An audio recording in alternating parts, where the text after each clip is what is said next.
When I finally arrived in Wadi Hadramaut after my 9-day journey and was in sight of the city of Tarim, the sons of Sheikh Abu Bakr al-Kaf came out to meet me in the one and only motor car there was in Wadi Hadramaut at the time.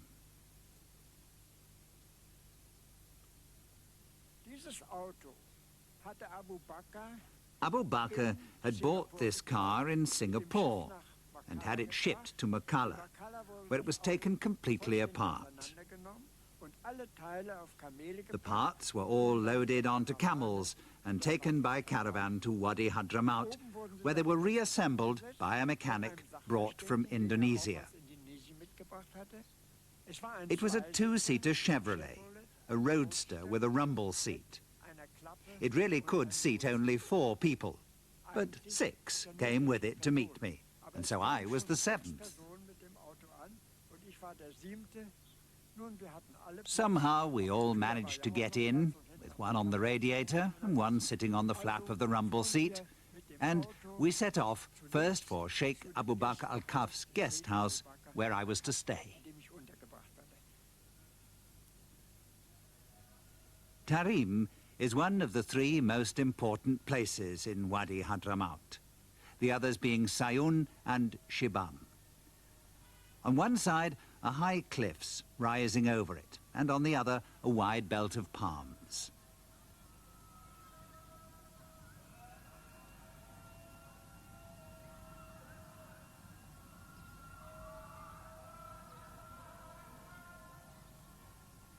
Towering above the city is the minaret of the Al-Mudha Mosque. There are strong traces of the flair of Southeast Asian architecture in Tarim, a style of building brought back in the 19th century by the many emigrants when they returned after years of working in Indonesia, particularly in Java.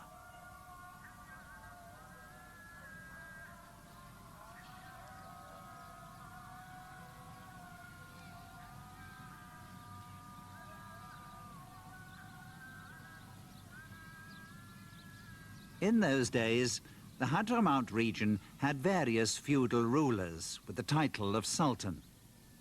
But the real masters of the Hadramaut in the 30s were the 5 Al-Kaf brothers, a merchant family descended from the old nobility. They had extensive properties in India and Indochina, and their immeasurable wealth gave them the power of royalty. You might say they were the Medicis of the Hadramaut.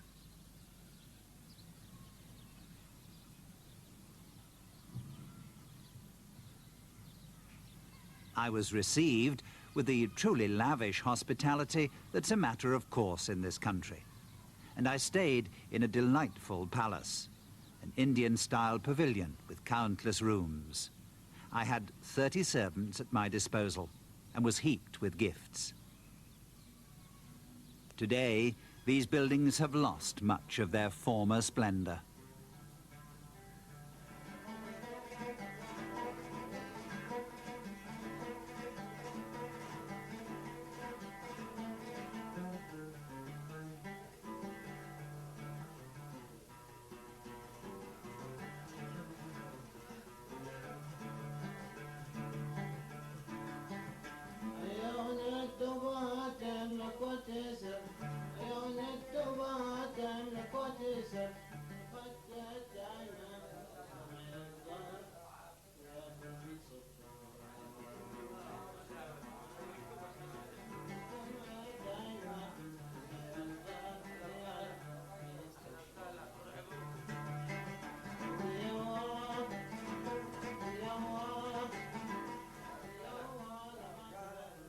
The evening meal was attended, then as now, by the men of the family.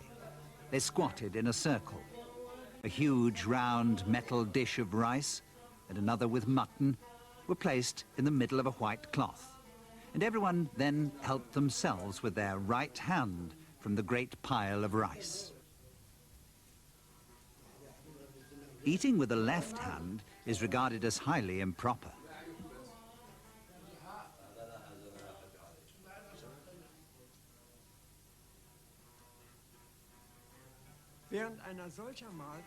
In the course of a meal like this, the host wanted to do me a special honor.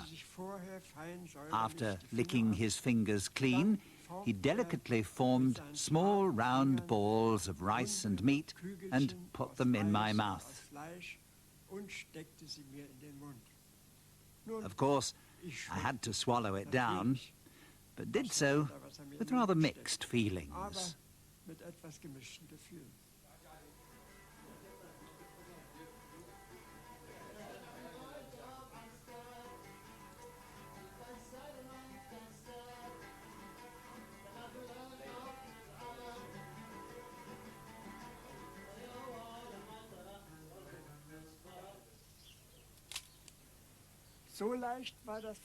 Taking photographs in South Arabia was by no means easy.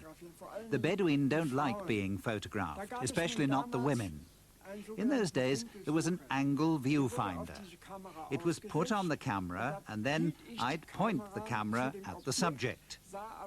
I'd then look to one side so that people thought I was photographing in that direction. That's how I took these pictures.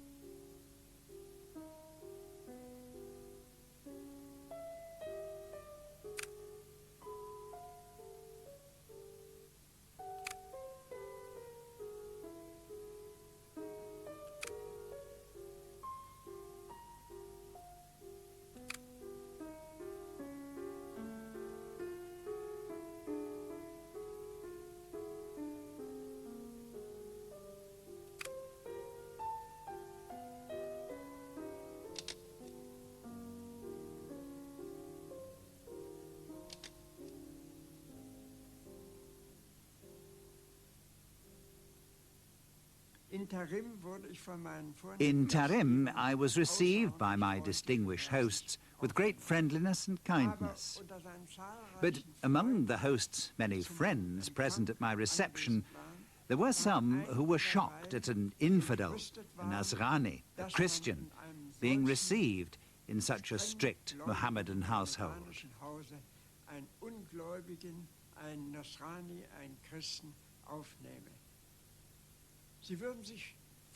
They were ready to send their wives away if I stayed in the house. But Abu Bakr, my host, was not troubled. He insisted on my being his guest.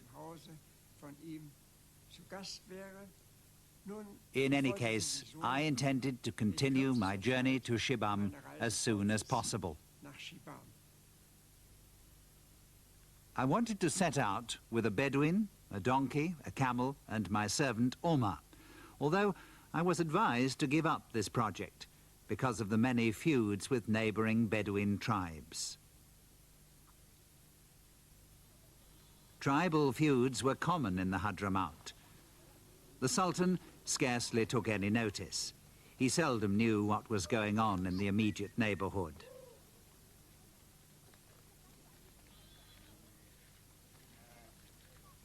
We traveled for 2 days and soon reached one of the extensive belts of palm trees around Shibam.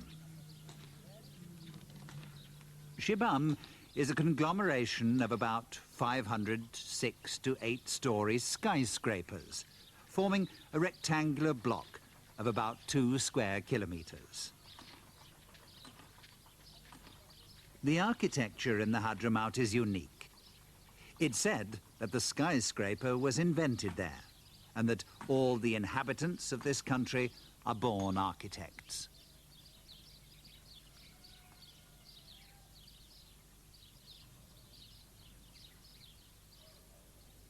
Shibam is a very ancient city.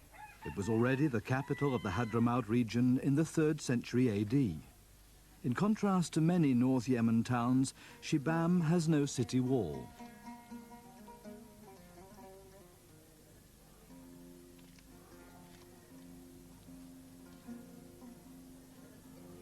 Every tower house contains several generations of a family under one roof. The 2 lowest stories are used to house the animals and for storage, while the top floor, Usually a small room on the roof, called the mafrai, is the most highly regarded of all.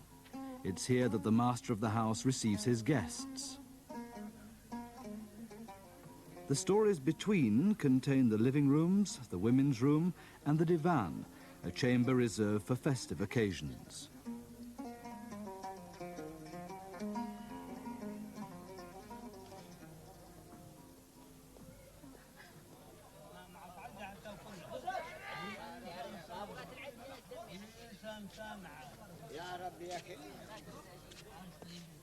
Just behind the city gate, in the shadow of the tower houses, traders offer their wares: garlic, onions, melons, and dried fish from the Indian Ocean.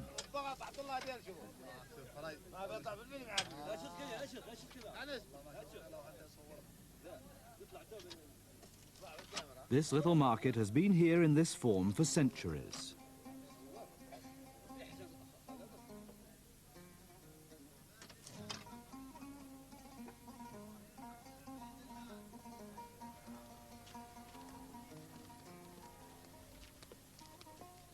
There are many aspects of rural life in the streets of Shibam.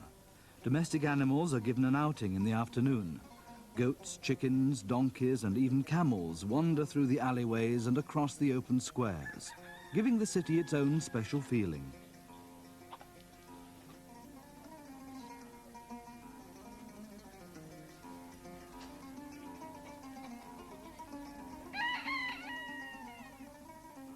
The old doors, windows, and locks in Shibam are real masterpieces of Hadramaut craftsmanship.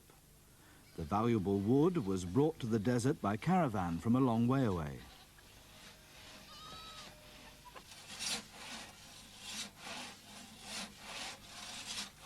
An old tradition, the wooden locks and keys of South Arabian houses. The pins of the key, which fit exactly into the holes of the lock case, raise the matching blocking pins to open the lock.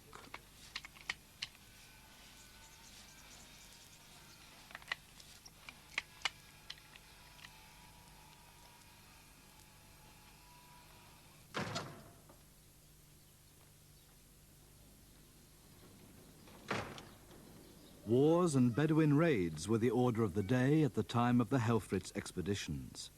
So every house, every village, and every town was a fortress in itself. Throughout the whole of the Orient, from China across the mountains of Tibet to Iran, and from Mesopotamia all the way to Egypt, a method of building is still used today that was employed by the ancient Babylonians and Egyptians and by the Greeks and Romans in constructing their cities and fortifications. Oriental countries were not alone in manufacturing air-dried bricks. In the tropical areas of the New World, the Incas and Aztecs built their houses in a similar fashion. And it's thanks to such air-dried bricks that the old buildings have endured for so long.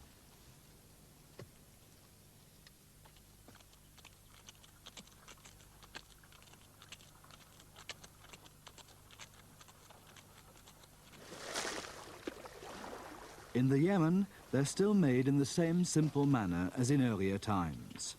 Hans Helfritz was able to film the process in the 30s.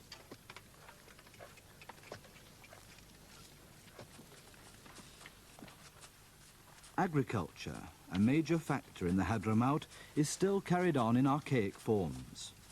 For centuries, very little has changed in the old sesame oil mills. A blindfolded camel turns the old wooden mill hour after hour, day after day.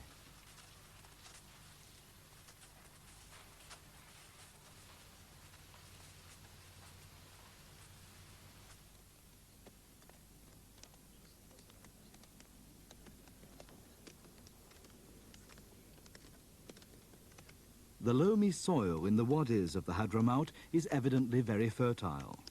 The high mountain ranges that attract the moisture of the southwest monsoon create climatic conditions that in some places are unique.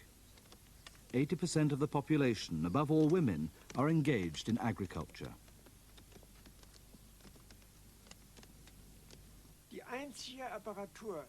The only equipment for making sound recordings 60 years ago was the old Edison machine.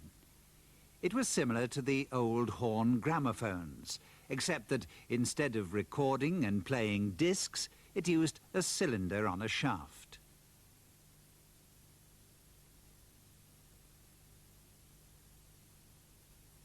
With this machine, it was possible to reproduce the recordings I had just made.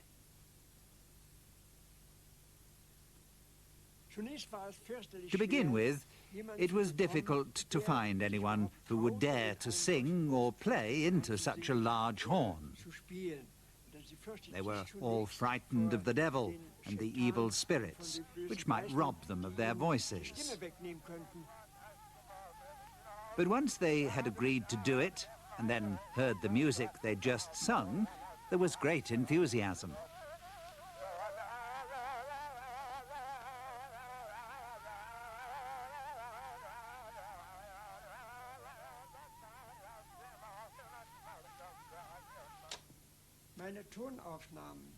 My recordings were the first ever made in South Arabia. And they were interesting not only for comparative music studies, but also for ethnologists.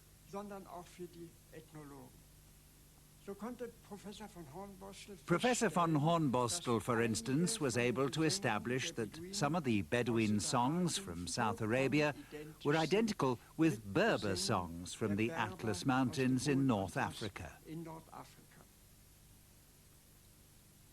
Naturally, you can't expect any great masterpieces in the music of primitive peoples. But it's just this sort of mysterious-sounding music that's so very interesting to musicologists. So, of course, it was above all my aim to hear and record as much and as varied music as possible in South Arabia. And there were various opportunities for this. For instance, a big celebration organized by Sheikh Al-Khaf in